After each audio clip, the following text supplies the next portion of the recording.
Hello everyone. तो आज हम इस वीडियो के द्वारा गुजरात बोर्ड का हिंदी जो कि क्लास 11th का है, इसके चैप्टर नंबर 13 कदम मिलाकर चलना होगा, जिसे लिखा है अटल बिहारी वाजपेयी जी ने। ये हमने इससे पहले वाले 2 वीडियो में पढ़ा था। अगर आपने वो वीडियो नहीं देखा है तो पहले आप उन 2 वीडियो को देख ले, ताकि आपको चैप्टर अच्छे से समझ में आ जाए और जब आप ये क्वेश्चन आंसर करें तो आपको पहले से ही कुछ क्वेश्चन आंसर आए। तो सबसे पहले हमें चैप्टर को समझना बहुत ज़रूरी है, तभी हम उसके क्वेश्चन आंसर को अच्छे से समझते हुए कर पाएंगे। तो ये इस अभ्यास कार्य का पार्ट 1 है। आइए इसे हम स्टार्ट करते हैं। फर्स्ट है, निम्नलिखित प्रश्नों के उत्तर दिए गए विकल्पों में से उचित विकल्प चुनकर लिखना है हमें। फर्स्ट क्वेश्चन है, कवि किसमें पलने की बात करता है? अरमानों में, तूफानों में, वीरानों में या पीड़ाओं में? तो इसका सही आंसर होगा कवि पीड़ाओं में पलने की बात करता है। कवि ने कहा है कि भले आपको कष्टों का सामना करना पड़े, समस्याओं का सामना करना पड़े, आपको परेशानियों का सामना करना पड़े, पीड़ाओं में पलना पड़े, फिर भी आपको एक साथ मिलकर आगे बढ़ना है। सेकंड क्वेश्चन है, सब कुछ न्यौछावर करके कुछ न मांगना कैसा गुण है? पावक, संत, पावन या फिर पावस? तो सब कुछ निछावर करके कुछ न मांगना कैसा गुण है? पावस गुण है, पवित्र गुण है। कि आपने लोगों की सेवा की, लेकिन सेवा इसलिए नहीं की कि आपको कुछ मिलेगा। आपने सच्चे मन से अपना सब कुछ निछावर कर दिया और कुछ न मांगा। ये कैसा गुण कहलाता है? ये पावस गुण कहलाता है। थर्ड क्वेश्चन है, हमें दूसरों के लिए क्या अर्पण करना होगा? प्यार, यौवन, जीवन या तन मन? तो हमें दूसरों के लिए अपना तन मन अर्पण करना होगा, तभी हम सच्चे मन से लोगों की सेवा कर पाएंगे।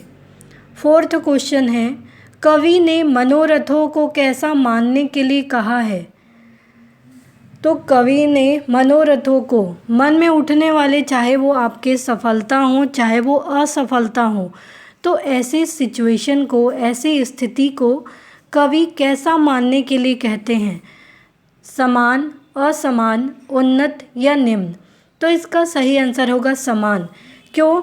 अगर किसी की भी लाइफ में अगर उसे सफलता मिलती है तो वो खुश हो जाता है, लेकिन अगर उसे असफलता मिलती है तो उसे कभी निराश नहीं होनी चाहिए। निराश न होते हुए उसे अपने पथ पर, प्रगति के पथ पर आगे बढ़ना चाहिए, तभी वो अपने लक्ष्य को, ध्येय को प्राप्त कर पाएगा। क्योंकि असफलताओं से भी इंसान सीखता है और सीखते हुए ही वो आगे बढ़ता है। तो इसीलिए चाहे हमें सफलता मिले चाहे हमें असफलता मिले, दोनों को हमें समान रूप से, एक प्रकार से दोनों को समान देखते हुए या समान मानते हुए आगे बढ़ना चाहिए। नेक्स्ट क्वेश्चन है, निम्नलिखित प्रश्नों के उत्तर एक एक वाक्य में लिखिए। एक एक वाक्य में हमें उत्तर लिखना है, जिसमें पहला क्वेश्चन है आपका, प्रलय की घोर घटाओं का क्या अर्थ है?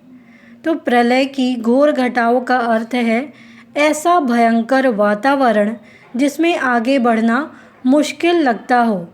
प्रलय, भयंकर स्थिति आ जाना, भयंकर सिचुएशन आ जाना।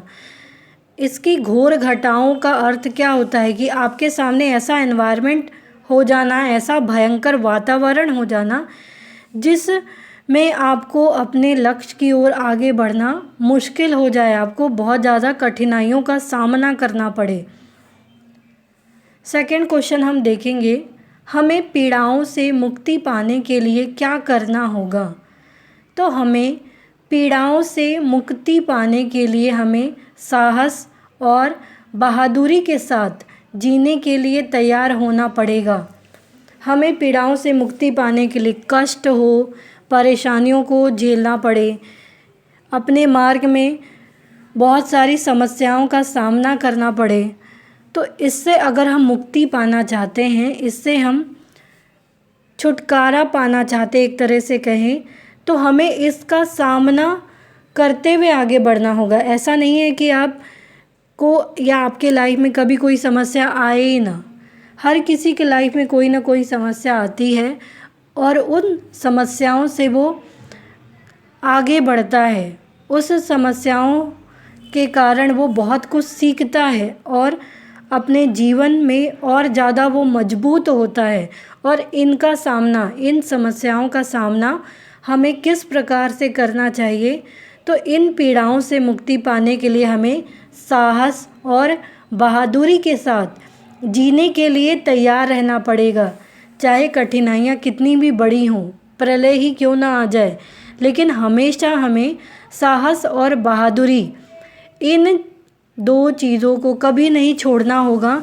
तभी हम मोटिवेट रहेंगे, तभी हम में ताकत होगी, साहस होगा कि हम उन पीड़ाओं को पार कर सकें। थर्ड क्वेश्चन लिखा है, क्षणिक जीत या दीर्घ हार से कवि का क्या तात्पर्य है। क्षणिक जीत, पल भर की जीत मिली हो, या दीर्घ हार, लंबे समय तक आपको हार का सामना करना पड़े, तो इससे कवि का क्या तात्पर्य है। क्षणिक जीत या दीर्घ हार से कवि का तात्पर्य है कि हमें न मामूली जीत से खुश होना है और न लंबे समय तक हारने पर आशा तथा धैर्य गंवाना है। तो कवि कहते हैं कि क्षणिक, एक पल की जीत मिले आपको या लंबे समय तक आपको हार का सामना करना पड़े, लेकिन ऐसी स्थिति में भी, ऐसी सिचुएशन में भी हमें कभी भी निराश नहीं होना चाहिए। चाहे हमें मामूली जीत ही क्यों ना मिले, उसमें खुश होना और न लंबे समय तक हारने पर आशा तथा धैर्य गंवाना है कि एक बार अगर जीत मिल गई तो बहुत ज़्यादा खुश हो जा रहे हैं, ऐसा भी नहीं है। अपने लक्ष्य की ओर हमेशा हमें अपना ध्यान रखना है। तो चाहे मामूली खुशी ही क्यों ना मिले और लंबे समय तक हार का सामना क्यों ना करना पड़े, लेकिन इन दोनों चीज़ों में हमें हमेशा अपनी आशा, अपनी उम्मीदें तथा अपने धैर्य को नहीं गंवाना चाहिए, अपने पेशेंस लेवल को नहीं गंवाना चाहिए, जिससे आप इन चीज़ों से या ये जो समय है इनसे आप बहुत आसानी से निकल पाएंगे। फोर्थ क्वेश्चन है आपका, यात्री का ध्येय क्या है, यात्री का लक्ष्य क्या है। ध्येय कहने का अर्थ होता है लक्ष्य। तो यात्री का ध्येय क्या है। यात्री का ध्येय अपना सब कुछ न्यौछावर करने की भावना से प्रगति पथ पर निरंतर आगे बढ़ना है। तो यात्री का लक्ष्य, यात्री का ध्येय क्या है कि अपना वो सब कुछ न्यौछावर कर दे और न्यौछावर करने की भावना से ही अपने प्रगति के पथ पर, अपने प्रगति के मार्ग पर निरंतर, कहने का अर्थ है लगातार आगे बढ़ते रहें। क्योंकि कोई भी चीज़ में आप लगातार एक काम को करते हैं तो धीरे धीरे आपको उसमें सफलता प्राप्त होती है, लेकिन अगर आप उस मार्ग को, अपने लक्ष्य को, अपने ध्येय को बीच में ही छोड़ देते हैं तो आपको फिर सफलता नहीं मिलेगी। इसीलिए कहा जाता है कि हमें निरंतर प्रयास करना चाहिए।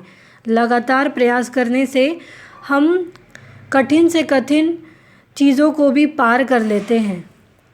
फिफ्थ क्वेश्चन है इसमें, परोपकार के लिए हमें जीवन को कहाँ गलाना जलाना होगा। परोपकार के लिए हमें जीवन को वहाँ गलाना जलाना होगा जहाँ जीवन की सैकड़ों आहुतियाँ दी जा रही हैं। तो परोपकार करने के लिए हमें अपने जीवन को कहाँ गलाना जलाना होगा, तो हमें ऐसी जगह जहाँ पर बहुत सारे लोग अपनी आहुतियाँ दे रहे हैं, लोगों के लिए, लोगों की भलाई के लिए अपने जीवन को न्यौछावर कर दिए हैं। तो परोपकार करने के लिए हमें जीवन को वहाँ गलाना जलाना होगा जहाँ जीवन की सैकड़ों आहुतियाँ दी जा रही हैं, बलि दी जा रही हैं, अपने आप को निछावर कर दिया जा रहा है। तो इस प्रकार से हमने देखा कि इस चैप्टर के अभ्यास कार्य का पार्ट 1 यही समाप्त होता है। उम्मीद करती हूँ ये क्वेश्चन आंसर आपको समझ में आए होंगे।